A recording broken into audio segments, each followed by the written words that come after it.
muito bem-vindos, uma boa tarde. Iniciamos aqui essa jornada jurídica especial com o Dr. Nelson Machado, Crivellari Padovese sempre também nos apoiando. Eu gostaria de passar a palavra ao Gibson, presidente da SUBAM. Gibson, uma boa tarde. Gibson, nos ouve? Sim, Juliane, estou aqui. Boa tarde, Juliane, boa tarde a todos. Agradecer de modo especial ao Dr. Nelson pela rápida disponibilidade e de estar aqui com a gente, trocando experiência, trazendo aí o rico saber, né? Estamos vivendo um momento de muitas incertezas, um momento de muito olhar, né? E nós consideramos que sua participação com a gente é de extrema importância, né? Eu acredito que todo mundo aqui está extremamente curioso, né, para ter aí os informes que o senhor pode nos ajudar a ter, tá? Então, a todos muito bem-vindos e, de modo especial, Dr. Nelson, seja muito bem-vindo, a SUBAM é sua. Bom, cara, muito obrigado, quero agradecer o convite da associação, em nome da Juliane e do Gibson, e cumprimentar todos os presentes aqui. Queria dizer que eu preparei uma exposição entrando direto, né, naquilo que já foi aprovado na PEC 45. Normalmente a gente costuma fazer uma introdução falando que o modelo geral que o CECIF trabalhou nos últimos 8 anos é um modelo que busca a simplicidade, a não cumulatividade dos tributos e a segurança jurídica. Então, esse é o mote, né, que levou o centro a preparar essa proposta que, na versão original, praticamente não tinha subsídios, trabalhava com uma alíquota uniforme, todo o território nacional, sem reduções, sem incentivos, sem nada. É claro que a gente sabia que é preciso que haja essas alterações para que você consiga galvanizar uma maioria constitucional de 2/3 dos deputados e dos senadores e aprovação nas duas casas. Então, eu vou entrar direto naquilo que foi que está aprovado, né, e que agora começa a tramitar no Senado. Então, está uma exposição um pouquinho mais chata do que aquela que eu fiz, viu, Gibson, lá em Piracicaba, mas eu não vou passar todos os pontos. Eu fiz questão de colocar nas transparências toda a legislação que eu fui pensando e organizei para torná-la mais compreensível. Mas eu vou deixar essa apresentação com vocês, por favor. Juliana e Gibson podem distribuir para os participantes, não tem segredo nenhum, é muito importante a divulgação e a compreensão. Eu também vou fazer pinceladas sobre os slides para sobrar um pouquinho mais de tempo para o debate, para as perguntas, porque senão a gente fica entrando em muito detalhe que talvez não interesse tanto. Interessa para o expositor, mas não interessa para quem está escutando, né? Então, pode passar. O sumário é esse aqui. Vamos falar do IVA dual, IBS-CBS, regimes específicos, diferenciados, favorecido, transição e Conselho Federativo.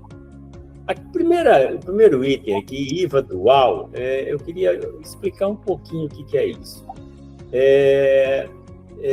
Originalmente, pode deixar na primeira mesmo, Juliana. Aí.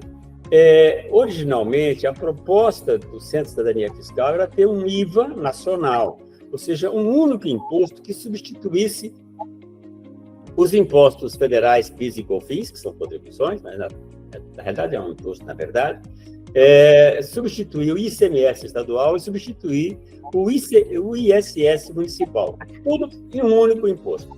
Isso é a PEC 45 inicial, apresentada na Câmara pelo deputado Baleia Rossi, e feito depois o primeiro relatório do Aguinaldo, lá no começo de 2020.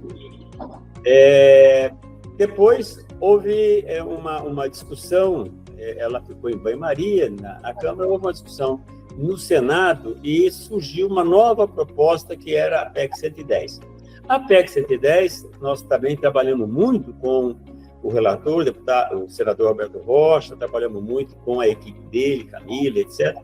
E fizemos muita sugestão e essa PEC avançou. E o que ela tinha de bem diferente da 45 era a concepção de IVA dual, ou seja, ela trabalhava com a ideia de ter um IVA chamado CBS a nível federal, pegando PIS e COFINS, e um IBS a nível subnacional, pegando ICMS e ISS. Então, nesse sentido, foi chamado de a PEC do IVA dual, que eram dois IVAs, parecidos, semelhantes, mas eram dois.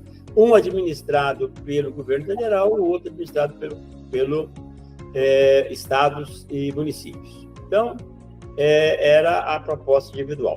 O que aconteceu agora neste ano? Na retomada do ano legislativo, foi criado um grupo de trabalho, e o deputado Lira encarregou o deputado Aguinaldo para continuar sendo relator, e o deputado Reginaldo de Minas Gerais para ser o presidente, e eles fizeram um mix, né, daquilo que estava discutido no Senado com o que estava discutido na Câmara, e propuseram que a 45 tivesse um IVA dual, ou seja, vai ter um CBS federal e um IBS subnacional. Mas, embora seja um IVA dual, a concepção é de que haja uma única legislação. É isso que eu vou mostrar nas telas seguintes. Pode passar, Juliana. Então, Então, o artigo 149b, ele diz textualmente que a CBS federal e o IBS subnacional terão os mesmos, atenção para isso, os mesmos fatos geradores, base de cálculo, hipótese de incidência, sujeito passivo, os mesmos, as mesmas imunidades, os mesmos regimes específicos diferenciado ou favorecido de tributação e regras de cumulatividade de creditamento. Ou seja, são dois tributos diferentes. Um é o IBS subnacional, que vai estar no artigo 156A, e o outro é a contribuição, que vai estar no artigo 195. Mas ambos precisam reservar este conjunto de comandos constitucionais exatamente iguais. Portanto, o que nós estamos dizendo? Vamos ter dois tributos, mas a legislação necessariamente, o comando constitucional precisa ser igual. Pode passar. Depois nós temos aqui um conjunto de situações onde a gente compara, e eu vou deixar isso aqui para vocês estudarem, aprofundarem, mas ele coloca aqui os dois artigos, põe lado a lado os dois artigos, 195 e 156, 195 CBS, 156 o IBS. Quando a frase está inteira, é porque a mesma frase vale para o 195 e para o 156. Quando está segmentada, ela vale só para um. Então, ambos dirão que esse tributo incidirá sobre bens, materiais, serviços, incidirá sobre a importação de bens materiais, não incidirá sobre as exportações e terá a legislação única aplicável em todo o território nacional. Então, efetivamente, acabam as 27 legislações de ICMS e as 5.570 legislações do ISS. Uma única aplicável em todo o território nacional. Tem uma ressalva nisso. A ressalva é que cada ente federativo fixará sua alíquota própria por lei específica. Eu vou parar nesse ponto um pouquinho, porque esse aqui é muito importante. Desde o início, o modelo que nós trabalhamos foi ter um sistema onde a legislação seja exatamente igual, é uma única legislação para todos os estados, todos os municípios, mas em atenção à autonomia federativa, cada estado e cada município poderá alterar a alíquota de referência. Então, vai ter uma alíquota de referência padrão para todo mundo. Mas se o Estado quiser aumentar a sua alíquota, como agora o imposto vai pertencer ao destino aonde o bem foi consumido, ele pode fazer isso desde que ele combine com a autoridade maior. Quem é a autoridade maior? É o cidadão eleitor. Então, ele vai, monta uma lei, passa na Assembleia, e se aprovar, ao invés de 14, passa a ser 15, 16, 17. Mas aí é um acerto de cada estado com os seus cidadãos, com os seus consumidores. Então, é muito importante, porque preserva a autonomia, mas também criamos um freio a aumento de carga tributária, porque precisa ser aprovada por lei com todos os seus cidadãos e consumidores. Então, isso é muito importante no modelo. A alíquota padrão será uniforme, mas cada ente poderá alterar a sua por lei específica, lei própria daquele ente. Pode passar. E aí continuamos. A alíquota fixada pelo ente terá igual para todas as operações, ou seja, não pode, como tem hoje, a gente ter alíquota, açúcar é 10, a outra petróleo, serviço, roupa, sapato, tênis, cada um tem uma alíquota. Hoje nós não sabemos nem qual é a alíquota. O que nós temos é que a alíquota será fixada para todo o território daquele ente. Ele não pode fazer guerrilha fiscal, aumentando ou reduzindo a alíquota para produtos, bens e serviços diferenciados. A alíquota tem que ser a mesma. Ele quer aumentar? Ótimo, pode aumentar, para tudo. Quer diminuir? Ótimo, para tudo. O imposto será não cumulativo, ou seja, vai ser apurado em cada etapa, recolhido, a etapa seguinte aproveita o crédito, recolhe a diferença, e assim sucessivamente, até a etapa final, onde o consumidor efetivamente adquire, paga o imposto e recolhe tudo.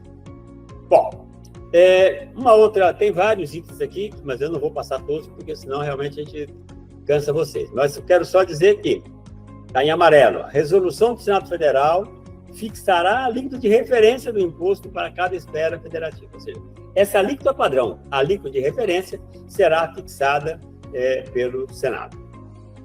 Pode passar?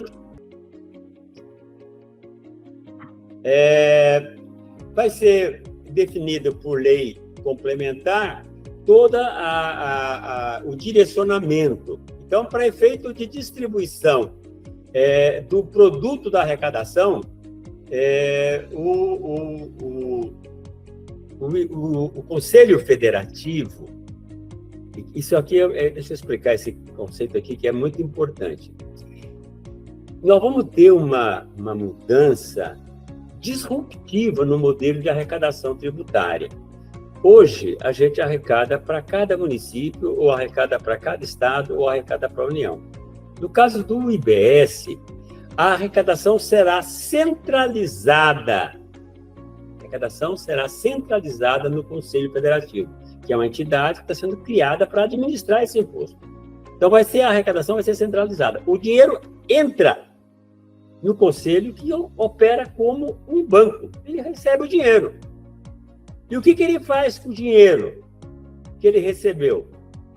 Primeiro, ele reterá montante equivalente ao saldo acumulado de crédito do imposto não compensado pelos contribuintes ou não ressarcido ao final de cada período de apuração. Significa o quê? Quando você, na indústria, arrecada um determinado valor, esse valor ainda não é receita pública. Por quê? Porque, como o sistema é não cumulativo, a etapa seguinte vai aproveitar esse crédito. Então, o atacadista tem direito a se acreditar daquele valor que foi arrecadado. Então, esse dinheiro pertence ao atacadista ou pertence ao varejista. Só vai pertencer ao Estado e município de destino quando for vendido para o consumidor final. Então, enquanto não ocorre a operação final, esse recurso é retido no Conselho para quê? Para honrar os créditos subsequentes ou até devolvê-lo para o contribuinte, no caso de acúmulo de crédito, quando houver exportação, houver investimento de grande porte ou variação de estoque. Então, nesses casos, a empresa acumula o crédito e, diferentemente de hoje, que é uma novela, tem que rezar para tudo quanto é santo, fazer novena para pegar o crédito de volta, aqui vai ter o crédito rapidamente devolvido. E vai distribuir, retém os créditos acumulados e o restante ele vai distribuir aos entes federativos de acordo com o modelo previsto, que pertencerá ao estado de destino, exceto no período de transição. Vamos passar. Ainda é importante dizer que a lei complementar, tudo isso deverá ser detalhado em lei complementar, vai definir as regras de distribuição do recurso, a forma de cálculo, tratamento, que deve ser dispensado e tal. Isso é importante ter presente para dizer o seguinte: o Conselho Federativo não terá poder nenhum sobre a distribuição. Ele vai trabalhar como quem trabalha com um algoritmo. Cai o recurso, ele tem que distribuir, tanto desse jeito, tanto daquilo. Por quê? A lei vai dizer como é que vai distribuir para cada um dos estados, para cada um dos municípios. E aqui tem um outro ponto que é importante. No modelo original, a gente colocava um comando no sentido de que só o adquirente só teria direito a crédito se o fornecedor tivesse efetivamente recolhido o tributo. Aí ele poderia ter o crédito. Então, só se tivesse sido recolhido. Com isso, a gente acabava de vez com a quantidade de notas frias existentes no sistema hoje. Porque eu, quando fiz o concurso para fiscal de renda, a gente corria atrás de mercadoria sem nota. Agora, os meus colegas que estão na ativa correm atrás das notas sem mercadoria. Então, a ideia era, efetivamente, só dar crédito se for recolhido. Isso foi não foi aceito pelo comando inicial, porque fala que será dado crédito àquilo que foi cobrado, exceto na hipótese desse inciso segundo, que eu estou trazendo aqui para vocês, que diz o seguinte: o regime de compensação, podendo estabelecer hipótese em que o aproveitamento do crédito ficará condicionado à verificação do efetivo recolhimento do imposto, ou seja, só vai dar crédito se for recolhido mesmo, mas desde que o adquirente possa efetuar o recolhimento do imposto incidente nas suas aquisições. Então, se o sistema for construído de tal forma que o adquirente, quando estiver fazendo um pagamento da mercadoria que ele adquiriu, puder, naquele mesmo momento, pegar o dinheiro que ele pagaria do imposto para o fornecedor e recolher diretamente para o Conselho Federativo. Aí, então, o crédito só vai valer quando tiver sido recolhido, porque é o próprio comprador que recolheu. Isso é muito importante, porque isso reduz o gap tributário, isso reduz a sonegação e reduz a inadimplência e, claro, reduz a alíquota padrão, a alíquota média. Ok? Pode passar. Bom, pode passar. O nosso modelo trabalhava que não teria regimes diferenciados, ia ter um único regime pronto, não teria exceções. Mas, claro, a gente sabe que na política nós temos uma cultura de determinadas exceções em determinados setores operacionais, setores sociais, setores econômicos. Então, a PEC ela está trabalhando com 3 categorias: os regimes específicos, regime diferenciado e regime favorecido. Atenção para o conceito. O regime específico não significa que vai ter uma tributação favorecida, que vai pagar menos imposto. Não.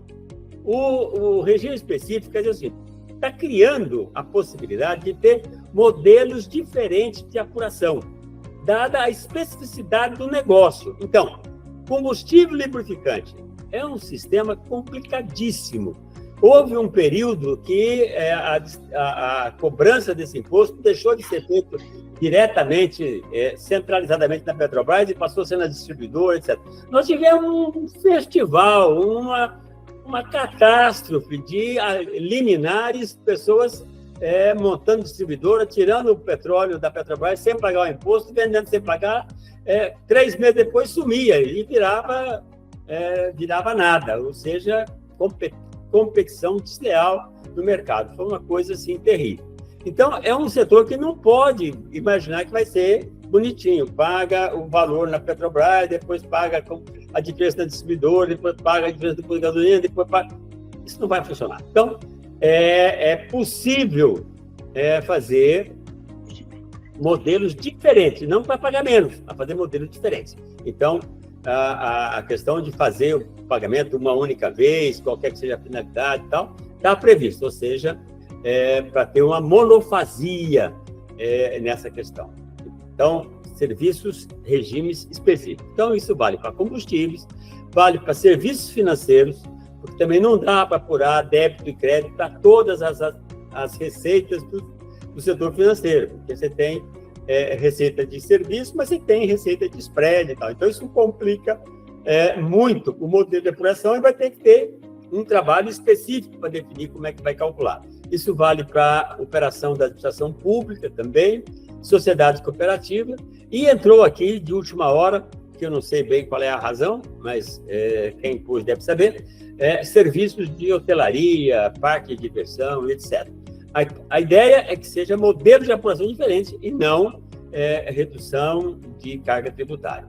Então, os regimes específicos é modelo de apuração. Pode passar. Depois nós temos os regimes diferenciados. Aqui sim, no regime diferenciado, a ideia é que haja uma redução de carga. E aqui atenção para isso. Foi preservado o conceito original da alíquota uniforme nacional. Nós vamos ter uma alíquota de referência nacional para o IBS e para a CBF. Vai ter uma alíquota de referência fixada pelo Senado. Está lá, está dada. Não pode ter alíquota diferente disso. Mas, para esses setores aqui, a alíquota de referência poderá ser reduzido em 60%. Então, se a alíquota for 20%, você vai reduzir 60%. Então, vai ser uma alíquota de 8%. Mas não vai ser alíquota de 8% num lugar e 7,5% no outro, 4%. Não. Se for redução de 60% para serviço de educação e se a alíquota era 20%, vai ser 8% em todo o território nacional. Será sempre 8%. Então, isso é muito importante, que embora a exceção complique o modelo, reduz o grau de simplicidade, mas mesmo com essas exceções, nós temos um sistema que vai substituir 27 legislações de ICMS e 5.500 legislações de ISS. Então, ainda continua bastante mais simples, mais eficiente o sistema que está sendo proposto. Então, quais são os regimes diferenciados? São educação, saúde, dispositivo médico, que em algumas condições pode chegar até 100% a redução, medicamentos, produtos de saúde, serviço de transporte coletivo, ferroviário, rodoviário, etc. Pode até ter isenção também. Vai passar. E produtos agropecuários, aquícolas, pesqueiro, florestal, extrativista, insumos agropecuários, aquícolas, alimentos destinados ao consumo humano. Tem um comando que vai ter uma cesta básica nacional, produções artísticas, culturais, bens e serviços relacionados à segurança, soberania nacional e a questão do produtor rural, que poderá optar por não ser contribuinte, se tiver receita inferior a 3.600.000. Então, esses são os regimes diferenciados que têm, então, uma redução na sua alíquota para efeito do IBS e da CBS. Pode passar.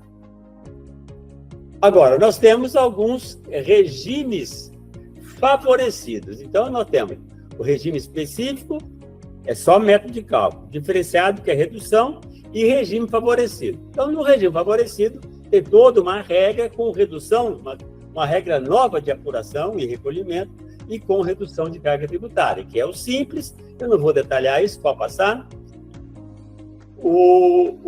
Pode passar. O outro regime favorecido é para biocombustível, então está dizendo que vai manter o regime fiscal favorecido para biocombustíveis, de maneira a ter maior competitividade em relação aos combustíveis fósseis.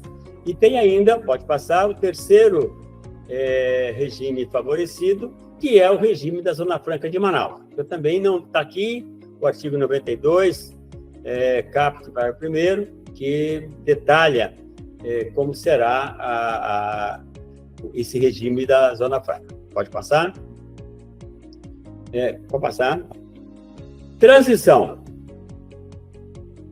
Aqui é a tabelinha que ajuda a compreender a transição, eu acho que ela é importante. 2023, nós temos a aprovação da PEC, 24, aprovação da lei complementar, 25, regulamentação e construção do sistema operacional.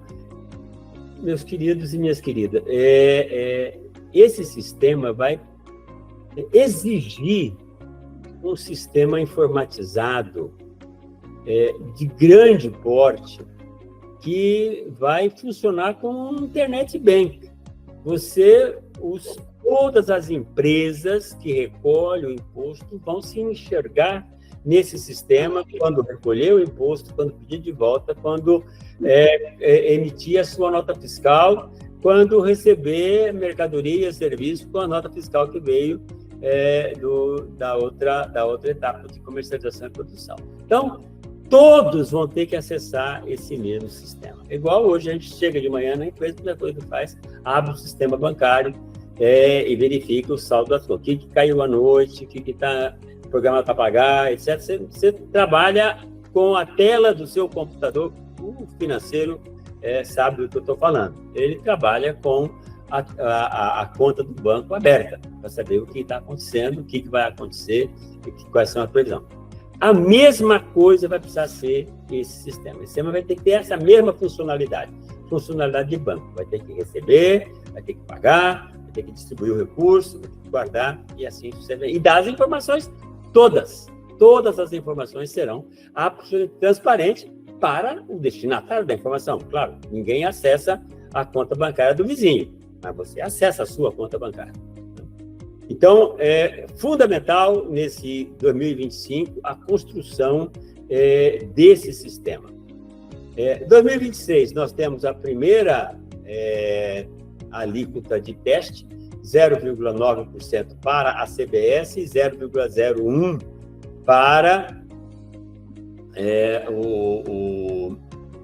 para o IBS.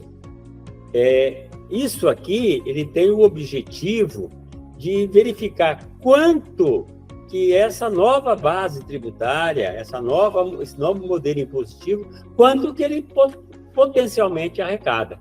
Para quê? Porque eu sabendo quanto é que 1% aqui, ou 0,9% arrecada, eu sei quanto que eu preciso de ter de alíquota para arrecadar todo o montante do PIS e COFINS. É uma simples regra de 3, está definido quanto que vai ser em 27, qual vai ser a alíquota da CBS, porque vai estar extinta PIS, COFINS e IPI, exceto para a Zona Franca de Manaus.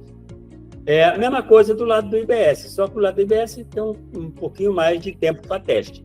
Ele vai testar esse 0,1 em 26, 27, 28, e a proposta original era diferente, mas que foi acordado, e a partir de 29 começa uma queda de 10%. Então, cai 1/10 no 27, no 29, 2 décimos em 30, 3 31, 4, 32 e 33 entra 100% do novo imposto, e aí 33 você tem a extinção do ICMS e do ISS.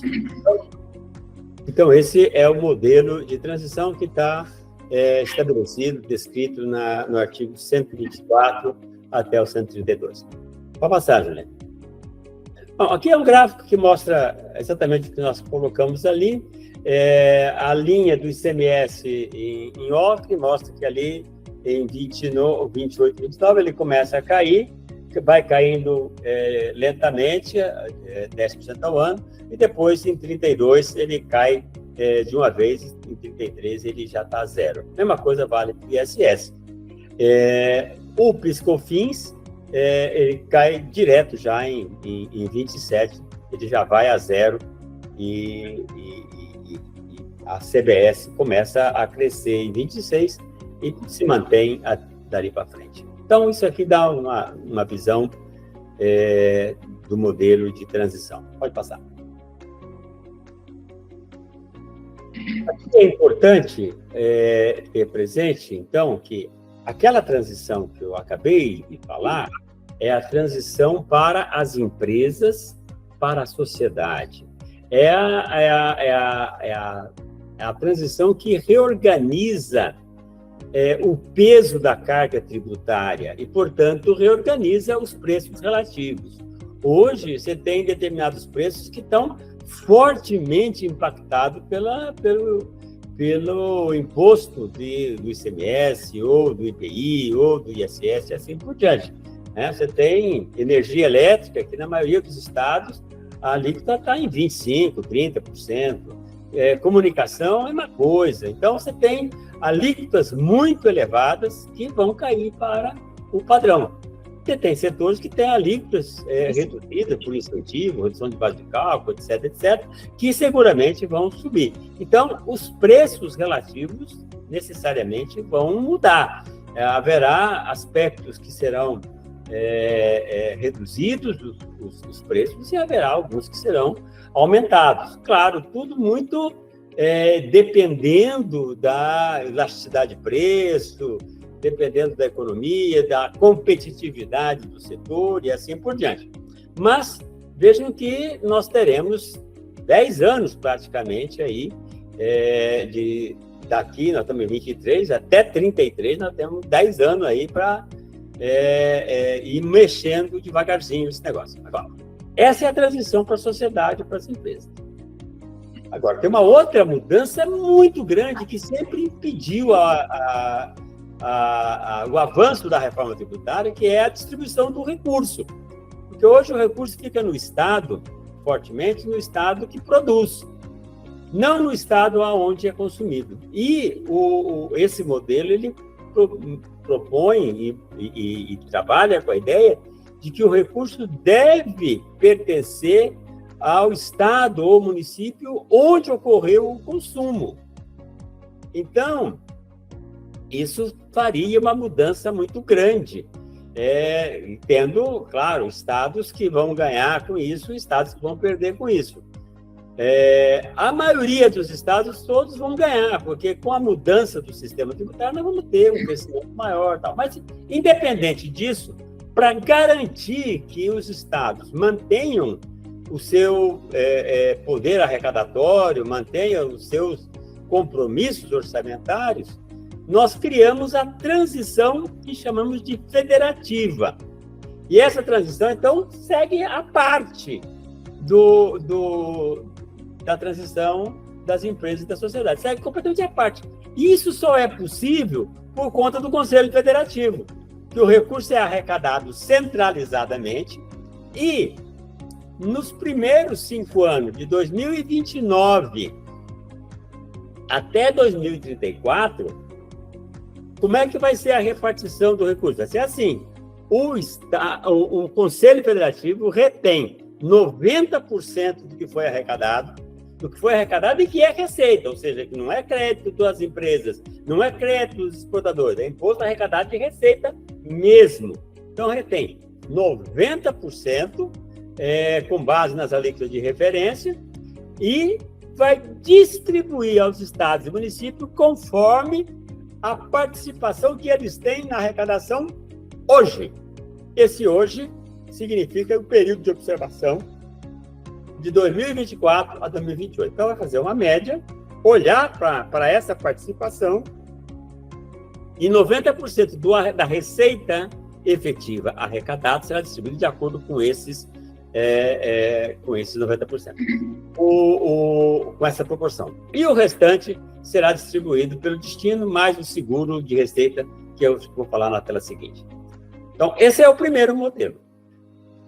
Mas, de 2035 para frente, o que vai acontecer? Esse percentual de 90% vai cair 1,45 avos a cada ano, ou seja, ele vai cair 2% por ano.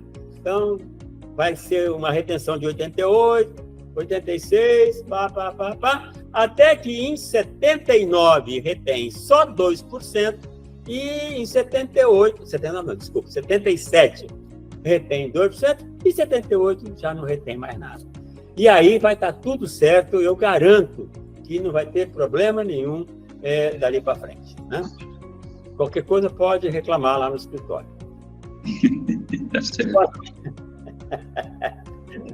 Pode passar, Juliane.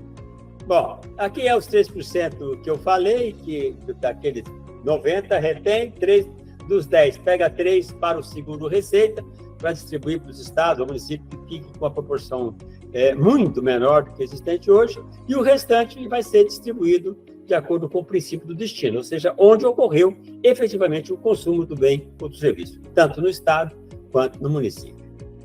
Pode passar? Bom, para administrar esse sistema, ele não tem como ser administrado diretamente pelos estados e pelo município. Como é que eu faço para ter uma legislação única, arrecadação centralizada, distribuição dos recursos de acordo com a regra constitucional e garantia a devolução dos créditos acumulados? Não tem como se eu não tiver um Conselho Federativo. Então, o artigo 156b propõe a criação de uma entidade pública do regime especial com independência técnica, administrativa, orçamentária e financeira, que tem funções muito claras: editar as portarias, normas infralegais, não vai legislar, não vai criar subsídio, não vai criar nada. Vai apenas dizer como é que faz a nota fiscal, como é que faz isso, como é que faz aquilo. Arrecadar o imposto, efetuar a compensação e distribuir o produto. Está na lei. Ela não vai precisar ninguém ir lá pedir para devolver o dinheiro, para repassar no CPF. Não. Isso é automático, é como é hoje na questão do IPVA. Algum município vai lá no banco pedir para passar o IPVA, coisa que fazia há 30 anos atrás, que era uma loucura. Estado retinha o valor do município, era uma confusão. Hoje, você recolhe, você nem sabe disso, você recolhe a guia do IPVA, o IPVA cai no banco automaticamente, o banco já manda metade para o município onde o carro está emplacado e a outra metade do estado. Pronto. É um programinha, não tem nada para fazer. Na questão da distribuição, o sistema será dessa maneira. Então, a entidade com independência técnica vai construir o sistema tecnológico de informática para poder operar o sistema. Pode passar? Esse Conselho Federativo ele terá uma instância máxima, isso é importante, uma instância máxima, aonde haverá representação paritária, já que esse imposto é de competência dos estados e dos municípios. Então, ele será paritário entre estados, mais Distrito Federal, e municípios, mais Distrito Federal. Essa composição será de 54 membros, é a entidade máxima, depois você vai ter uma estrutura organizacional. Mais ou menos igual o modelo da União Europeia. Você tem o conselho diretivo e depois você tem as diretorias que vão operacionalizar as decisões que foram tomadas no conselho. E ele terá 27 representantes dos estados e 27 representantes dos municípios. Aqui é interessante, é uma construção, não sei se vai prevalecer no Senado, isso aqui pode ser que tenha alterações, Porque isso aqui é um jogo, claro, de força federativa. Então, pode ser que isso mude. Mas, por enquanto, o que está colocado na PEC é essa: 27 representantes dos estados mais o DF e 27 dos municípios. Pode passar? O modelo de tomada de decisão que a gente pode depreender da PEC aprovada é que, primeiro, a presidência do Conselho terá alternância entre representantes do Estado e representantes do município. Então, 1 ano ou 2 anos, se for mandato, isso vai ser definido em lei complementar. For dos estados, no outro biênio será de município. A tomada de decisão, o modelo de decisão será por votação bicameral. Isso não está escrito lá desse jeito, claro, isso aqui é uma interpretação, mas é a melhor interpretação possível do que está colocado. Eu teria um voto bicameral. Por quê? Eu teria, no Estado, a votação seria aprovada a matéria por maioria absoluta dos votos, 14 votos em 27, e também teria que estar nesse conjunto dos 14 votos representantes de estados que correspondam a 60% da população. Então, interpretando isso aqui como algo que potencializa a força dos estados mais populosos, São Paulo, Rio, Minas Gerais e tal, mas isso é uma regra bastante comum, inclusive na União Europeia tem algumas situações em que exige até 65%, 70%. Então, não é uma coisa estapafúrdia, é algo que está colocado, tem uma possibilidade de veto player aqui para São Paulo, Minas e Rio de Janeiro. O que a gente pode garantir é que, sem a participação ou de São Paulo, ou de Minas, ou do Rio, vai ser muito difícil chegar nos 60%. Mas imaginar São Paulo, Rio e Minas com a mesma posição sobre qualquer questão é algo que bastante difícil de se ver. Eu nunca vi. Eu coordenei o CONFAS durante anos e eles nunca se entenderam. Mas também, só os 3 também não aprovam nada. Então, eu acho que tem um certo equilíbrio, mas é algo que poderá ser alterado no Senado agora.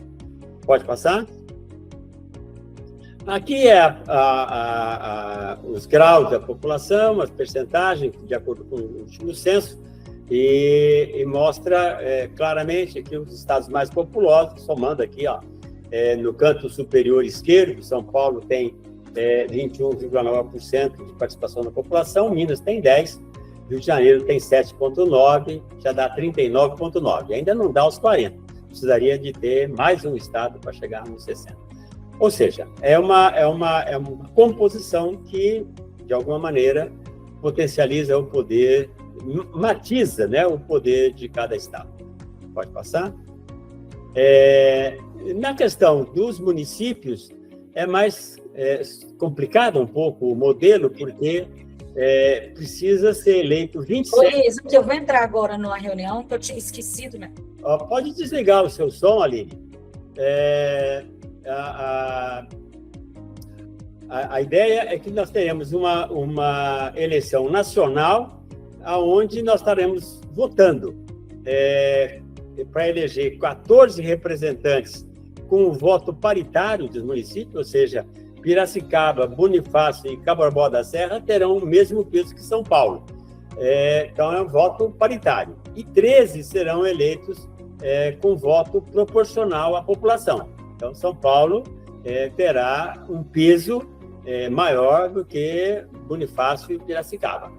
E para votar também a maioria absoluta. Então, esse é o modelo da gestão, né? Do Conselho Federativo. Que eu acho que é algo importante, porque é o Conselho que vai administrar e gerenciar os impostos. Eu acho que com isso a gente encerra. Tem mais uns tópicos de debate, mas não carece aqui. Vamos para as perguntas. Muito obrigado. Pode passar mais uma que já termina. Mais uma. Aí, acabou.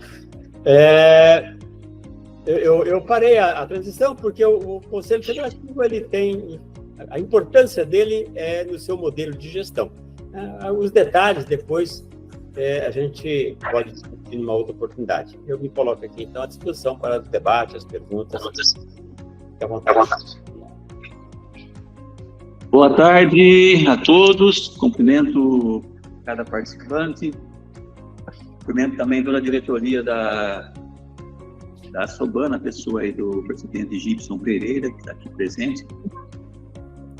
O nosso escritório Crivellari Padovese Advogados agradece a parceria que nós temos com a Soban e temos a possibilidade de ter a realização de um programa que nós chamamos de Jornada Jurídica. Todo mês, né, a gente traz aqui há algum bom tempo já temas importantes para discutirmos, né, entre as associadas aí, trabalhistas, a questão agora vai ter da reforma sindical, o campeão de tema aqui é a questão tributária, né, a questão de societária, enfim, muitos temas que eu estou lembrando aqui que a gente já teve aqui nesse evento chamado Jornada Jurídica. E hoje, né, nós temos a grata satisfação de ter um evento especial, né, destacado aqui com a presença do Dr. Nelson Machado, né, que a gente costuma dizer que é um oceano de sabedoria, mas não é aquele oceano tormentoso, é um oceano sereno, né, pacífico, acessível, muito simpático, né, e a pessoa que é muito agradável, a gente sempre quer estar perto e aprendendo sempre, né. Então a gente agradece muito, né, a presença do Dr. Nelson Machado, já teve outras vezes com a gente aqui em Piracicaba, né, dando uma palestra aí sobre a reforma tributária, que o Dr. Nelson é muito envolvido com essa matéria, né, muito experiente, para ter uma ideia, então ele é diretor, né, do Centro de Cidadania Fiscal, consultor e professor da Escola de Economia de São Paulo, da Getúlio Vargas, foi ex-ministro do Estado, né, da Previdência Social, também ocupou cargos aí no Ministério do Planejamento, Orçamento, né, no Ministério da Fazenda, enfim. É uma grata satisfação estar aqui com uma pessoa tão ilustre, tão simples, né, e tão envolvida nessa matéria, né, que está sendo apresentada hoje, que é a questão da reforma tributária. Não há dúvida que a reforma ela é imprescindível, né? É um tema que já vem sendo aí discutido e levantado e no anseio da sociedade, né, já há mais de 30 anos, né, que se vem discutindo, e agora aparece, né, essas pessoas experientes, de luta, de boa vontade, como o Dr. Nelson e toda a equipe, algo vai sair nesse sentido. A gente gostaria que a reforma trouxesse uma redução tributária para todos nós na ótica do contribuinte, né? Mas parece, então, que pelo que a gente vê, não vai ter isso, né? Ela não vai trazer nenhuma redução de benefício na questão da carga tributária, mas a reforma, sem dúvida, terá uma grande importância, se não estiver enganado, o Dr. Nelson pode depois aí estar ajustando aí a minha fala, né? Não acho que não vai ter nenhuma redução aí da carga tributária que gostaria muito que tivesse, né, para os contribuintes. Mas, de qualquer forma, terá muitos benefícios, muitas vantagens, né, que uma delas é a questão de acabar com a guerra fiscal entre os entes federativos, né? O sistema atual que nós temos hoje, ele é muito bom, muito conflituoso, né? Ele permite muito conflitos entre os entes federativos. O pessoal aqui da Soban, das associadas, tem um problema sério com a questão do DIFAL, por exemplo, o diferencial de alíquota que é pago, né, entre a compra de um estado e outro, a discussão se é para insumo, se é para consumo, enfim, né, se paga, se não paga, se é contribuinte do ICMS ou não, é uma discussão imensa e é uma das pedras aí, né, principalmente aí das associadas da Soban, né, que dentre muitos outros aí problemas aí, né. O sistema atual também ele é muito complicado e burocrático, né? Obviamente que essa proposta nova vai trazer uma simplificação, não tenha dúvida disso, né? E vai trazer mais transparência também para nós contribuintes e acho que isso já é uma grande vantagem que nós vamos ter aí, né? Então, eu obviamente, que o mais importante aqui é a fala do Dr. Nelson, né? Eu só queria, então, fazer essas colocações.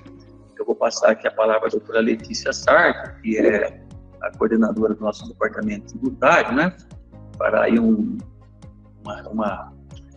as suas considerações, né? E tem aí alguns questionamentos a fazer para o Dr. Nelson. Então, eu agradeço aqui, mais uma vez, a presença de todos. Boa tarde a todos. Tem algumas perguntas aqui, mas acho que já tinha antes algumas aqui no caminho, né? E então, aqui pelo chat, o Dr. Nelson já respondeu uma pergunta, gostaria de ler aqui para todos, né? Caso alguém não tenha visto ainda.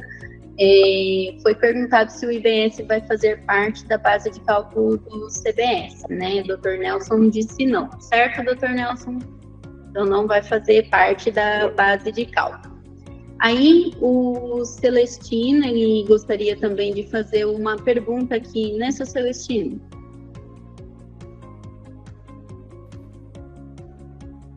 Fica à vontade para fazer a sua pergunta. Se pode abrir o microfone. Então.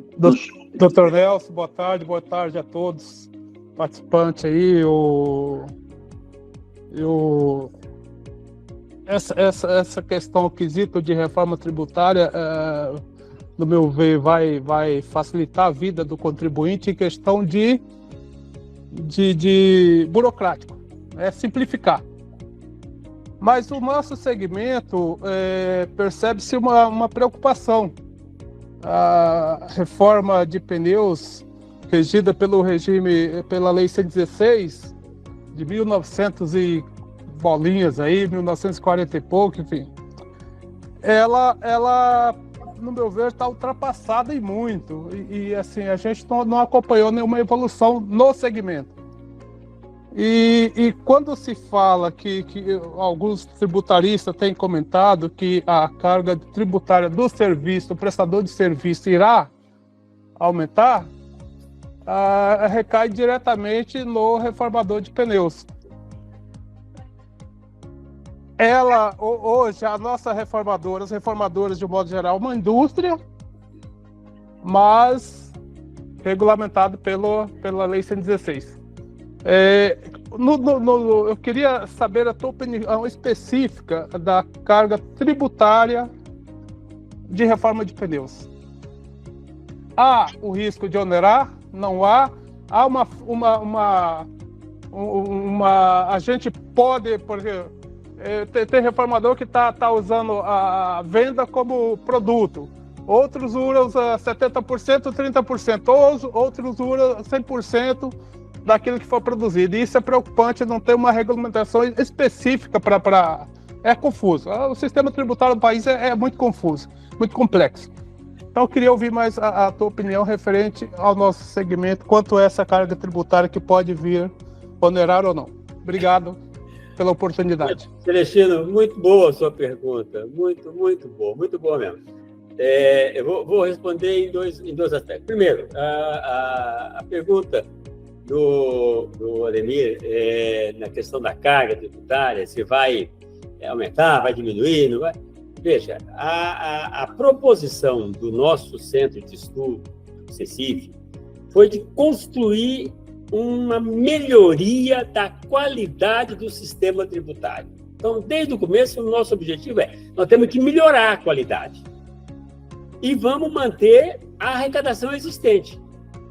Então, nós não estamos propondo aumentar, diminuir. Por quê? Porque a arrecadação existente ela tem correlação com as despesas do Estado, com o salário do professor, com a comida do preso, com o salário do juiz.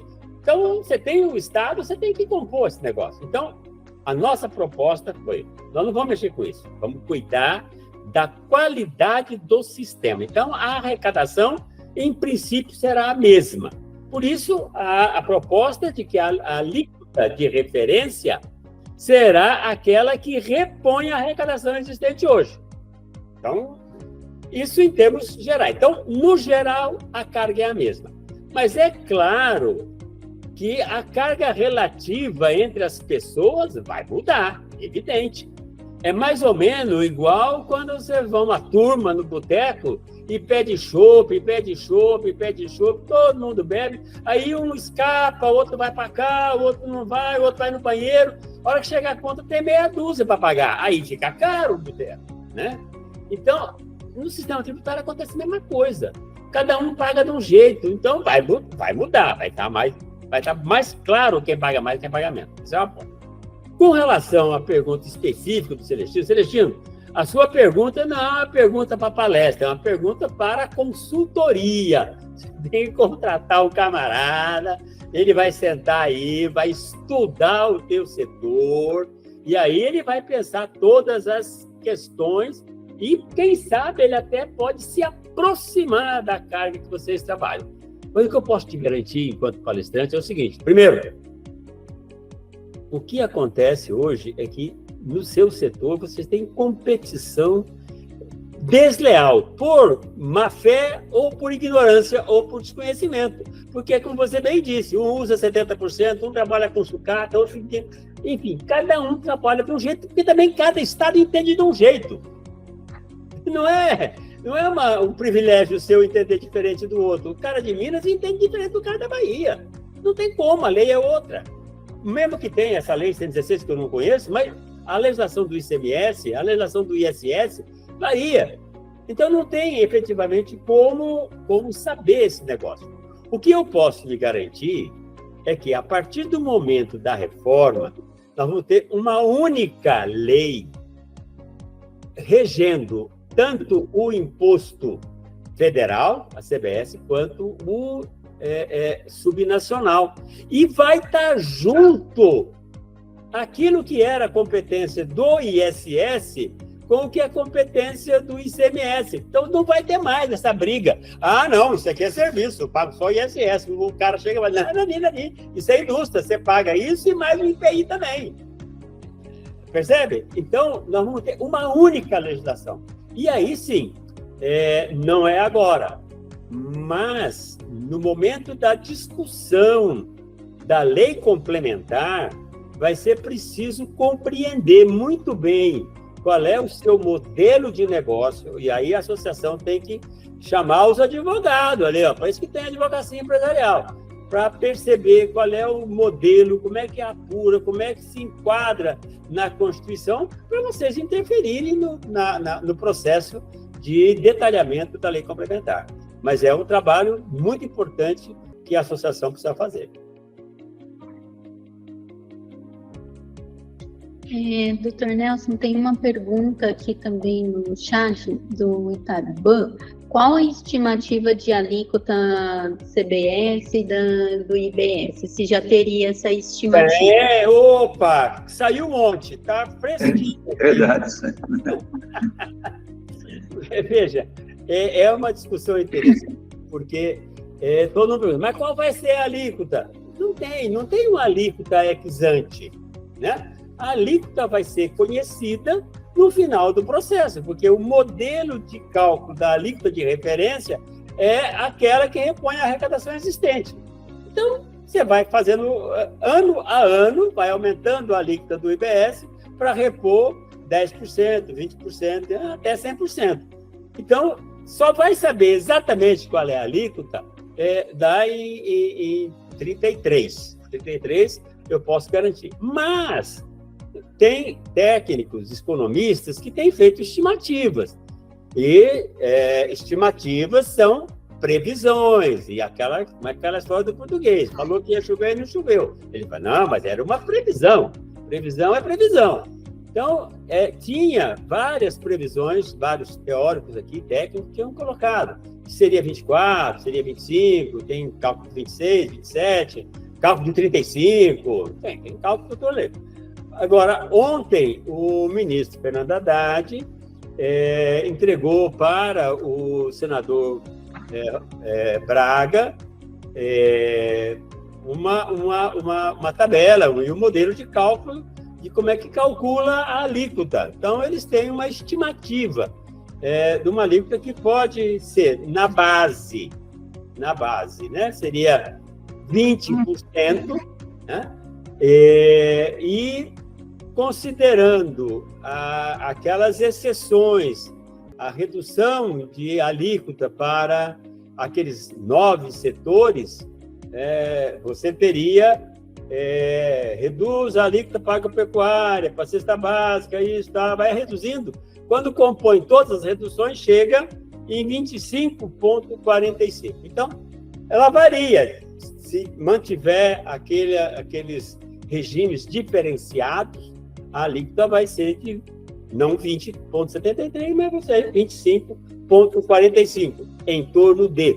Há um outro cenário mais conservador que coloca que a alíquota seria de 27, 22 na base, sem benefícios, 27. É claro, se o Senado retirar algum desses setores do guarda-chuva dos setores beneficiados, a alíquota média cai. Se mais setores conseguirem entrar no ônibus da redução, essa alíquota sobe. Isso é uma questão matemática.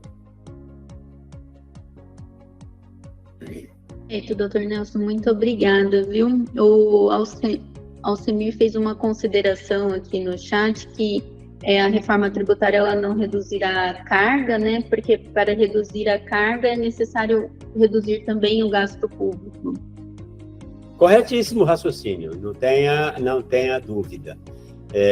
E também considerar que esta reforma é apenas a reforma do consumo. Os estados modernos, eles arrecadam o tributo do consumo, da renda, da propriedade e as contribuições previdenciárias das folhas de pagamento. Aqui está trabalhando só com o consumo, PIS, COFINS, ICMS, ISS.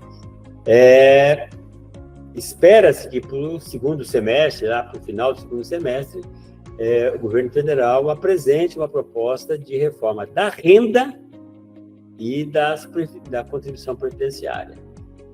E isso poderá também, Alcemir, não reduzir a carga, mas reorganizar a carga, que hoje ela é muito concentrada no consumo, com uma baixa cobrança proporcional da renda. Aliás, alguns dizem até que nós não temos imposto de renda, temos aqui só imposto sobre salário, né? Porque renda mesmo não paga. Né? A Amanda, da Cerrado Pneus, gostaria de fazer uma pergunta. Boa tarde, doutor Nelson. Boa tarde, Amanda. Obrigada pela oportunidade, a Soban, obrigada pela oportunidade também, tá promovendo esse encontro. Creio que muitos dos associados aqui, tá, doutor Nelson, tem atividade mista, que é a revenda do pneu novo, que a gente tem aí acerca do ICMS, substituição tributária, e também a questão ali da própria recapagem em si, que o senhor já abordou conosco, tá? Eu gostaria de saber se, por um acaso, dentro da reforma, enfim, algum conteúdo acerca do ICMS substituição tributária, porque a gente não se vê em relativo à substituição, e sim somente o ICMS normal, caso o senhor tenha alguma consideração acerca. Amanda, o conceito da reforma é que, a não ser em regimes específicos, nós não vamos ter substituição tributária. Acabou a substituição tributária. Não tem previsão de substituição tributária, a não ser regime específico, combustível, lubrificante, ali pode ter alguma coisa diferenciada, mas nas outras questões, nós não temos a previsão de substituição tributária, né? Não tem. A apuração é feita no modelo débito-crédito. Você comprou pneu novo, vem com crédito, você aproveita o crédito, vende, passa. Se você vendeu para uma transportadora, você passa o crédito. Se você vendeu para o Zé da Esquina, o Zé da Esquina paga o imposto. Acabou. Tem conversa. Né? Perfeito. Acabou com o negócio da DIFAL também, passa do estado para o outro, acabou. Eu posso garantir para você que isso acaba. Perfeito. Esse do DIFAL, igual o Dr. Crivellari bem colocou, tá? É uma disputa porque cada estado aí entende de uma forma. A gente tem recapadoras aí no Brasil todo e cada estado, por exemplo, a Cerrado Pneus tem atividade mista, inscrição estadual tanto de revenda e tanto a nossa recapagem é de prestação de serviço. E nós temos que pagar o ICMS de FAO referente à matéria-prima, que eu presto um serviço, entendeu? E tem estados que entendem que não é dessa forma. Então é uma briga tributária muito grande em cima desse assunto e tomara que, de fato, aí, com a reforma tributária. Amanda foi pensando nisso, nós pensamos a reforma tributária. Tem que acabar com esse negócio desse. Não é possível. É um atraso para o país um negócio desse. Perfeito. Muito obrigada, viu, doutor Nelson? Acho que o Matheus também tem uma pergunta. Isso, boa tarde, doutor Nelson. Boa tarde, Matheus. Sou aqui do Grupo GW, né? Nós também temos atividade mista aqui, venda de pneus e reforma. E a nossa reforma, a reforma de pneus está localizada na cidade de Betim, Grande BH. E a gente tem uma particularidade aqui que isso me dá um transtorno muito grande com os clientes. E desculpa, eu perdi o comecinho da apresentação, e aí eu queria só que o senhor falasse um pouquinho mais sobre isso, porque eu não sei se o senhor já falou. O que acontece hoje aqui em Betim? Eu tenho que emitir a nota fiscal de serviço, né? E aí eu tenho que gerar um desconto para o meu cliente no valor do ISS, porque não sou eu, em Betim não sou eu que pago o ISS. A Prefeitura de Betim manda uma cobrança para o cliente desse ISS. É um lugar que eu já vi que faz isso, é aqui em Betim. E às vezes o cliente fica doido, porque ele recebe uma nota nossa, de repente ele recebe uma outra nota da Prefeitura de Betim cobrando um imposto. Ele fala assim, o que eu tenho que pagar? Aí eu tenho que explicar para o cliente, olha, mas se você pegar a nossa nota e você ver lá, você recebeu um desconto no meu boleto referente a esse valor que você vai ter que pagar. É uma confusão que não dá para entender. E aí, nessa mudança, esse ISS, não específico de Betim, mas vai acabar? Como é que isso vai funcionar? Vai me ajudar de alguma forma? O Matheus, me ajuda aqui. Ele manda isso para um cidadão de Betim ou para um cidadão de BH? Não, para o cidadão de Betim. Desculpa, faltou essa informação.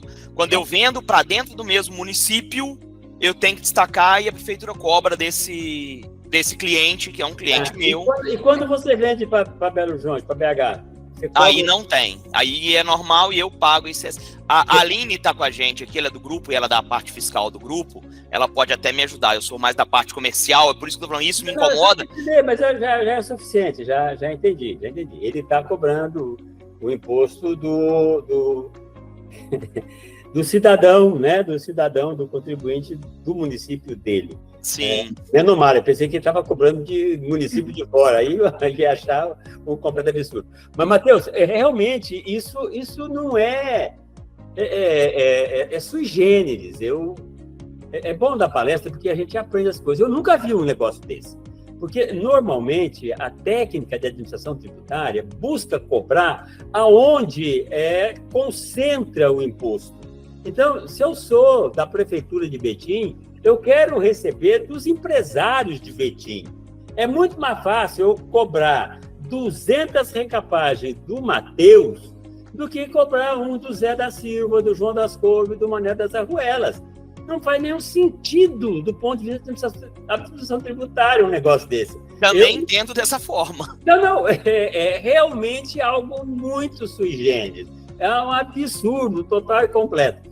Mas, aquela história, quando você deixa para cada um fazer o que quer, dá essa confusão. Quando a gente fala que tem 5.570 municípios com legislações diferentes, o pessoal pensa que é reforço de oratória. Não é. O Matheus trouxe um caso que, para mim, aqui é paradigmático. Parabéns. Eu nunca tinha visto um negócio desse. E ótimo. Mas o que eu posso te garantir, Matheus, é o seguinte. O modelo acaba com essa questão. Porque o modelo junta ISS com o ICMS. Junta tudo no IBS. Portanto, não haverá mais disputa.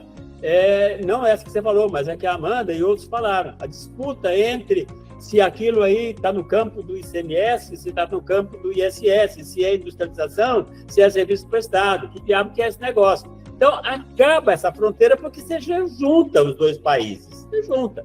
E, obviamente, vamos ter uma legislação nacional única. E eu posso lhe garantir que o povo que vai construir o sistema do Conselho Federativo jamais vai pensar em tirar a cobrança da empresa para cobrar de cada um dos contribuintes. Posso lhe garantir, sem medo de errar. Ok, obrigado. Ok, obrigado. Doutor Nelson, Acho que o Vitor tinha uma pergunta também. Como é? Vitor, não sei, tinha levantado a mão, Vitor. Enquanto o Vitor... voltou. Não. Não? Sem perguntas? O Alcenir falou, além do IBS, CBS, terá um imposto seletivo? Isso. A ideia é a criação da CBS federal em substituição do PIS/COFINS e de parcelas do IPI e a criação do imposto seletivo, com a extinção do IPI. Essa criação do imposto seletivo, originalmente, na visão do nosso think tank, ele deveria ser um imposto que incidisse sobre bens ou serviços que fizessem mal à saúde ou ao meio ambiente. Tipicamente, cigarro, bebida alcoólica e assim por diante. Então, e esse imposto seletivo ele tem uma natureza diferente do PIS/COFINS e do IBS e CBS que serão construídos na nova reforma. Porque esse imposto do IBS e CBS, eles são não cumulativos e no modelo IVA. Você cobra na etapa e ele é não cumulativo, aproveita o crédito. O seletivo, ele nasce já com a característica de ser monofásico, ou seja, incide uma única vez e incorpora ao custo do produto. Porque o objetivo é, efetivamente, encarecer aquele produto para reduzir o seu consumo, para reduzir o malefício que ele traz para a sociedade. Esse é o conceito. A maneira como está redigida o imposto seletivo trouxe uma série de dúvidas, já que ele coloca a possibilidade de trabalhar com seletivo de combustível, que seria o carbon tax, tal, tem uma possibilidade dessa natureza. E ao longo da discussão na Câmara, nós tivemos um conjunto de regras para reduzir o alcance do seletivo. E, de alguma maneira, essas regras complicaram bastante o seletivo. Então, o que eu diria para você é que eu entendo que deverá ter mudanças na redação do seletivo. Mas o que está colocado hoje é isso, que ele incide sobre o bem ou serviço, ele incorpora no preço do bem e não incide sobre as exportações, e tem uma série de itens do artigo 9º, parágrafo 9º, que vai dizer que ele não pode incidir nos produtos que estão com alíquota diferenciada. Então, cesta básica, produto agrícola, etc., não teria cumulativo. Eu acho que isso complica a gestão desse imposto. Mas há a ideia de ter o seletivo, mas ele está bem complicadinho aí. Obrigada, doutor Nelson. Gibson, por gentileza, se quiser fazer sua pergunta, fica à vontade. Acho que seu microfone está mutado. Agora, obrigado. Doutor Nelson, essa semana o Estado de Pernambuco encaminhou para a Assembleia a mudança da alíquota do ICMS, né? E a justificativa é de que ele precisa se alinhar aos estados em função da nova legislação que está por vir. Isso teria a ver com esta estratégia de rateio da base do IBS durante um período? Imagino que sim, né? Pode não ser esse o objetivo, mas seguramente terá esta consequência, né? Qual é o objetivo, eu não sei, mas isso será consequência. Se o Estado aumenta a arrecadação de ICMS agora, esse montante vai compor o total para dar a proporção de Pernambuco de 2004 a 2008, né? Que é o período, né? 2004 a 2008. Vai calcular qual é a proporção de cada um. Nós vamos ter uma corrida dos estados para aumentar a arrecadação. Quando coloca, não foi proposta do nosso centro. A proposta do nosso centro era pegar anos já vencidos. Ou seja, vamos pegar 4 anos, tá bom, pega 2019 a 2023. Então, seria uma possibilidade. Ou seja, já a Inês é morta, vamos ver como é que é essa proporção. Mas a hora que coloca a proporção para períodos que estão no porvir, é claro que eu manipulo a competição. Então, vai ter uma corrida. A contrapartida da argumentação é de que 2019, 2021, com a pandemia e com a mudança que o governo anterior fez na questão dos combustíveis e tal, mudou muito o padrão de arrecadação dos estados. Então, os estados falaram, não dá para pegar essa média aí está bichada. Né? 2019, 20, 21, 22 está bichada. Então, eles querem para frente. E para frente dá esse fenômeno que o senhor acabou de colocar. Eu não sabia que já tinha tido reflexo, mas bom sinal, fico feliz, sinal que estão acreditando que a reforma vai passar. Mas é um sinal terrível para a gente, né? É um sinal aqui, mas olha, piora, mas depois melhora, Gibson.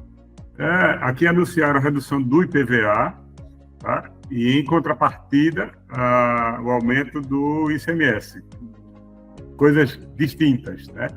Mas, que não tem nada a ver uma coisa com a outra. Uma não justifica, podia deixar só a redução do IPVA. Acho que é exatamente isso aí. Em 2027, nós vamos ter a extinção do PIS/COFINS, e hoje nós temos uma dedução dos custos de PIS/COFINS com os insumos, né? Essa alíquota do PIS/COFINS hoje ela já vai estar dentro dessa nova alíquota global. Exatamente. A hora que... na realidade, a gente fala alíquota global, mas deixa eu fazer um reparo aqui. A gente vai falando rápido, parece que fica meio juntado as coisas. Na realidade, é o seguinte, nós vamos ter 2 impostos, CBS e IBS. Sim. Ficou cada uma terá a sua alíquota. Vai ter a alíquota de referência da CBS, que deve estar em torno de... aqui no jornal, estou lendo, tá? Em torno de 8,53, e a IBS está com 16,92. Então, as alíquotas são apartadas, serão cobradas na mesma nota fiscal, nós vamos ter 2 alíquotas, né? 2 campos. A alíquota da CBS, 8,53. A alíquota do IBS, 16,92. Bom, então, você, quando chegar em 2026, 2027, morre todo o PIS/COFINS e você tem a CBS com 8 e pouco por cento. Eu acho que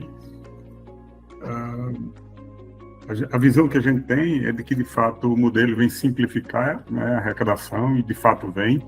O que a gente espera é que a gente não tenha, de fato, a oneração, né? Que mais setores possam pagar e que a alíquota média venha a ser reduzida, né? Ou seja, é o famoso almoço dividido por todos. Exatamente. Essa é a nossa esperança, né? De que isso venha a acontecer de fato.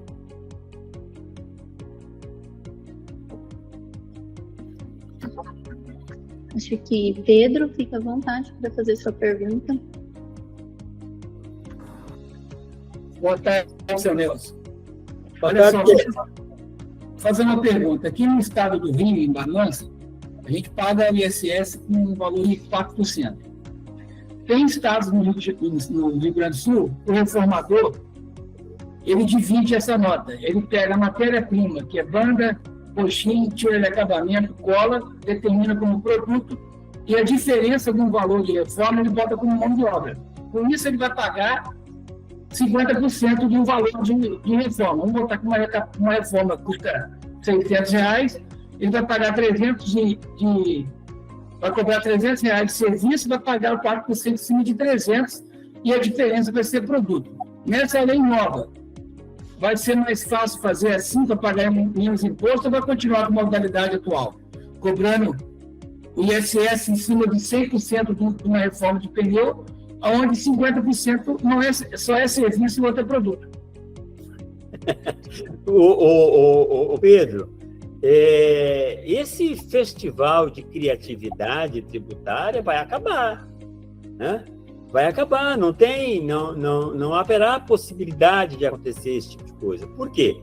Porque o modelo extingue o ISS. Então, acabou, não tem mais ISS. O modelo extingue o ICMS. Acabou, não tem mais ICMS. O modelo do IBS terá uma legislação só, uma legislação nacional, que vai valer para a sua cidade e vai valer para o Rio de Janeiro e vai valer para o Rio Grande do Sul. Vai valer para Bonifácio e para Piracicaba. É igual, a legislação vai ser a mesma.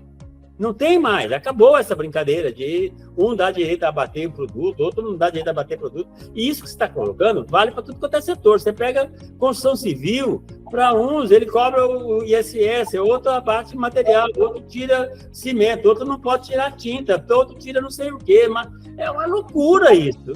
Acaba. Então, isso eu posso garantir. Literalmente acaba. Porque acaba na origem, acaba o imposto. Nós vamos ter o IBS, que é um imposto que vai incidir sobre o valor adicionado. Você comprou tira, coxinha, o diabo que você comprar, veio com crédito, você tem direito ao crédito.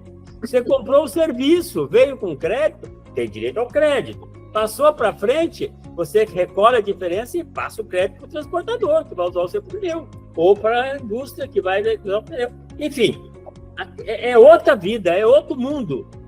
Totalmente diferente. Isso tudo você pode esquecer. Mas, então, se uma prefeitura tinha uma arrecadação de 4% a 5%, a tendência é que as prefeituras no Brasil vai se arrecadar 50% a menos no setor de reforma. Não, a mudança será muito grande para todos os estados e todos os municípios, porque nós estamos mudando a regra geral, tá certo? Então, poderá ocorrer municípios que terão uma arrecadação maior e poderá municípios que terão uma arrecadação menor. Isso está previsto. Tanto está previsto que a gente criou uma transição federativa. O que significa isso? A partir do momento que começar, em 2033, valer o novo imposto, acabou, a prefeitura deixa de recolher os 4%, vai recolher metade. Mas acontece que já não vai recolher nada. Quem recolhe é o Conselho Federativo. Ponto 1. Ponto 2. O Conselho Federativo pega esse recurso e, nos primeiros 8 anos, vai pegar 90% do montante arrecadado e vai distribuir de acordo com a proporção existente de 2004 a 2008. Então, a prefeitura o sistema vai calcular qual é a participação da prefeitura. Ela tinha 0,3%. Tá bom, ela vai continuar tendo 0,03%. Não importa se a arrecadação dela efetivamente caiu, diminuiu, subiu, não interessa. Está garantida a arrecadação dela para os primeiros 8 anos. E depois, por mais 45 anos, ela vai ter uma redução gradual da participação.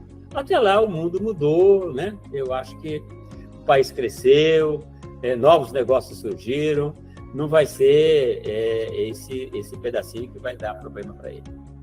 Então, está pensado a solução para isso.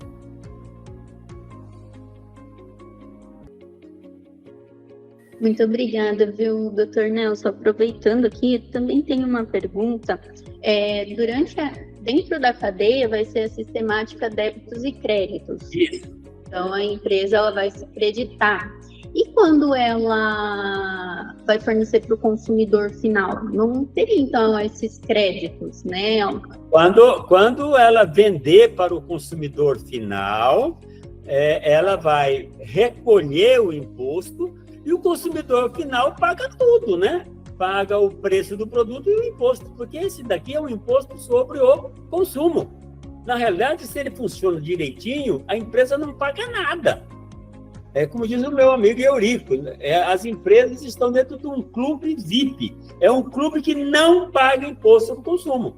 Por quê? O que ela pega de insumo vem com crédito, o que ela passa para frente, ela põe no valor da mercadoria, recolhe, mas cobra e recebe. Então, não paga nada. Quem paga é o consumidor final. Esse sim, só tem razão. Esse é quem paga, vai pagar, é o consumidor final. Ele paga o preço do bem e o imposto que tem nesse bem ou nesse serviço produzido.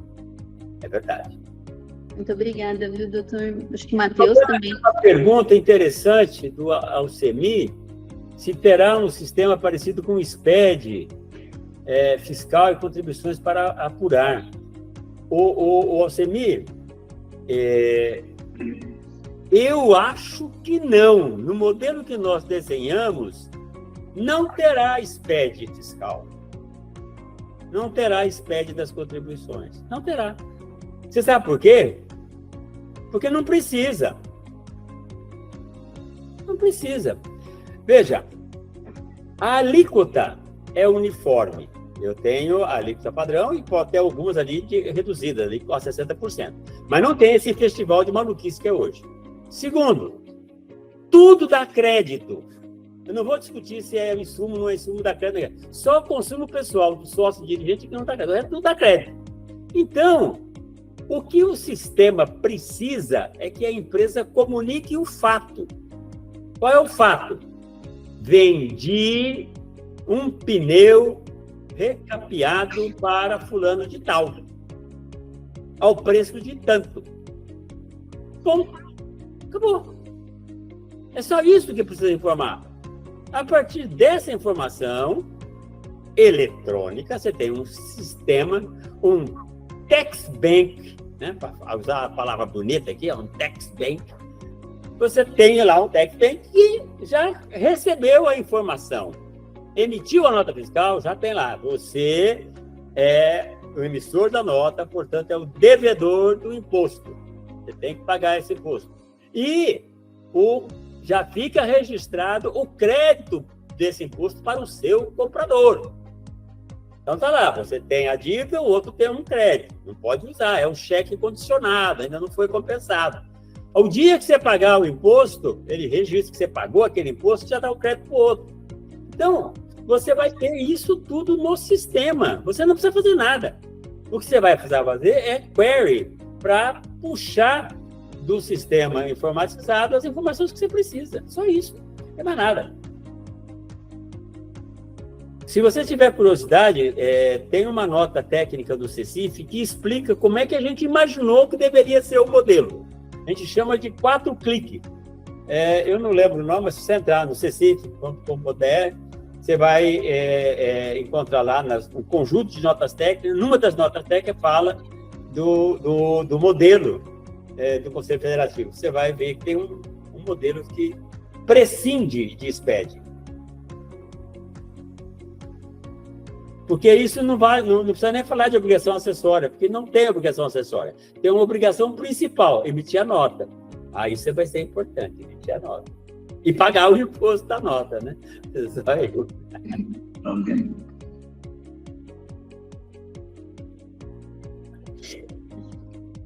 Matheus, eu estava com a mão levantada, não sei se gostaria de fazer alguma pergunta. Só mais uma, porque alguém falou há pouco aí sobre a questão do ICM, de recuperar, e o Dr. Nelson também falou a respeito. Hoje, assim, a gente tem um problema entre aspas, com a fábrica, por exemplo. A Bridgestone vende direto para o transportador. Então, esse transportador, como compra pneu novo da fábrica, ele utiliza o crédito de ICMS que a fábrica vendendo para consumidor final. Nessa mudança, quando nós, GW, vendermos o pneu para o transportador, ele vai poder também se creditar porque isso é um grande diferencial hoje de concorrência, de nós como revendas para a fábrica. Todo mundo fica doido para comprar da fábrica para se aproveitar do crédito. Comprando a gente, vão ter esse direito? Mas deixa eu entender uma coisa. Você é uma empresa registrada no Estado, portanto, no campo do ICMS. Sim. Quando você vende o seu pneu, você não paga ICMS? A compra do pneu novo, a gente paga, né, substituição tributária, né, paga retido na fonte. Eu pago retido na fonte. Já entendi. Você está na substituição tributária, ele lá pagou tudo e você não passa para frente crédito. É isso. Sim. E aí a gente tem uma briga com a Bridgestone, briga entre aspas, né? Porque todo mundo quer comprar direto da fábrica. Quando ele compra mais barato, ele ainda tem direito de receber. Quando ele compra da gente, primeiro que é mais caro por causa do custo de atravessador, e ele ainda não tem o ICMS. Claro. Veja, é o sistema tributário interferindo no modelo de negócio e na competição leal das empresas. Não faz sentido um negócio desse. Como é que é o correto disso? O correto é um IVA aplicado integralmente. A Bridgestone vende um pneu por 100, ele pode vender pelo mesmo preço. Se ele não quer fazer uma política de revenda, digamos que ele não quer fazer, ele vende igual. Vende por 100 para a transportadora e vende por 100 para você. Ótimo. Se ele vendeu por 100, a alíquota do ICMS aqui, do IBS, for 20, somando 25%, ele vende 100 mais 25 para a transportadora. Muito bem. Para você, ele vende por 100 mais 25, 125. Se você vender para o da frente, você vai botar algum dinheirinho aqui para poder trabalhar o seu negócio. Você vai vender por 110. Muito bem. Você vai vender por 110 mais 25 vai dar 137. Ele comprou mais barato porque não tem o preço do atravessador, mas o imposto tem o mesmo significado. Ele vai continuar querendo comprar da Bridgestone, não tem como, porque você tem que botar a sua margem. Mas você tem só a margem como diferencial, não o imposto. Se a Bridgestone achar que é relevante ter uma cadeia de revendedores para ampliar o seu negócio, ampliar seu market share, ele vai dar um desconto para você capilarizar e fidelizar os clientes. Mas o imposto não será diferencial. Ok? Obrigado. Dr. Nelson, já caminhando aqui para as considerações finais, né? Tem só uma pergunta da Aline, que a gente gostaria de fazer uma consideração, que ela falou sobre a exclusão do ISS da base de cálculo do PIS e da COFINS, né? Nós vamos abordar esses temas nas próximas jornadas jurídicas, é uma excelente pergunta, nós anotamos aqui a temática, né, para voltar a falar. Hoje a gente está focando mais na reforma tributária, mas com certeza nós voltaremos a trazer esse assunto, viu, Mas Aline? também, se a Aline quiser entrar em contato aqui no escritório, também pode fazer isso, viu, Aline? Estamos à disposição para estar respondendo essa questão para vocês aí. Então, eu agradeço a todos que contribuíram com as perguntas, as considerações, isso torna o debate muito enriquecedor. E passo a palavra aqui para a doutora Denir já começar as considerações. Eu agradeço mais uma vez, né, ao doutor Nelson Machado por essa disponibilidade de estar aqui com a gente, né, apesar de toda a agenda dele aí, né, tanta coisa para fazer e tudo mais, está aqui nos proporcionando essa tarde muito proveitosa, né, e agradável. E, sim, na verdade, eu acho que é mais propício, então, a gente passar a palavra para o Gibson, né, que é o presidente aí da associação. Nosso escritório agradece, né, mais uma vez aí, né, a parceria com a associação, agradece a presença de cada um de vocês aí, a participação de todos aí, né, foram questões aí muito importantes aí, e eu acho, então, que o setor de serviço, né, ele tem ficado aí bastante apreensivo, né, com essa história de que vai aumentar vai aumentar a carga tributária para o setor de serviço, o que vai acontecer e tudo mais. O Cornelius também trouxe aí algumas palavras aí que puderam estar, não vou dizer tranquilizando, doutor Nelson, mas acalmando um pouco os nervos, né, porque há uma ansiedade muito grande aí também, principalmente na área de serviços, né? Mas, enfim, eu gostaria de passar a palavra, na verdade, para o Gibson, né, para o presidente da associação, que faça as suas considerações finais. Agradeço aí, então, né, a presença de todos, principalmente por Nelson. Obrigado por mais uma vez, Nelson, nos dar esse presente, viu? Obrigado.